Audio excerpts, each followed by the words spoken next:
My life has been frozen for a year. I was supposed to move out, start my own future, but the day I was ready, my mother died. She wasn't just my mother. She was the sun in my father's sky. When she was gone, it was as if the light was ripped from our entire world. I had an apartment waiting, a job waiting, but after her death, everything stopped. My father's world collapsed, and mine was dragged down with it. In that moment, I didn't just lose my mother, I lost my father too. My father's grief was unbearable. It wasn't just sadness, it was like the house itself had been smothered under a heavy, suffocating blanket. At first, it was what you'd expect: tears, silence, refusing to speak of her. Or sometimes he couldn't talk about anything else. He stopped working, he stopped seeing his friends, every part of his old life vanished. I made the decision to stay. I couldn't leave him like that. He was my dad. I told myself it would be just a few months, long enough for him to heal, long enough for him to stand again. But months passed, and the healing never came. His grief wasn't fading, it was growing. His grief spread like a sickness. He stopped eating, just pushing food around his plate. Soon, he wouldn't get out of bed.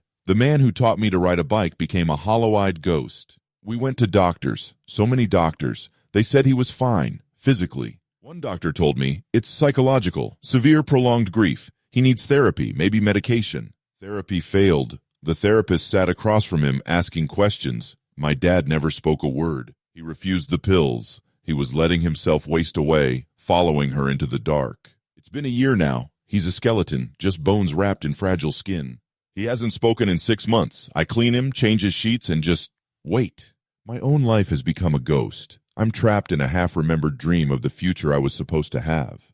Then, 3 weeks ago, the phone rang. A cheerful, professional-sounding woman's voice asked if I was the caretaker of my father. She said she was from a biomedical research firm. We believe we can help. I demanded to know how they got my father's medical records. She apologized, said their methods were proprietary. Then her words cut through me. Your father is dying. Doctors are just managing his decline. We can offer you a cure. I asked her how. She explained, sensory anchoring, a familiar essence to pull him back from grief. All she needed was something of my mother's, a hairbrush, jewelry, clothing. I chose her silver-backed hairbrush, still tangled with strands of her dark hair. My hands shook as I sealed it in an envelope. A week later, a package arrived. Inside was a violet glass perfume bottle, elegant and unmarked. The instructions: administer 1 spray near the subject once per day. I sprayed it on my wrist first. The scent. It wasn't just perfume. It was her, my mother. I sprayed it near my father, and instantly his eyes focused. Son,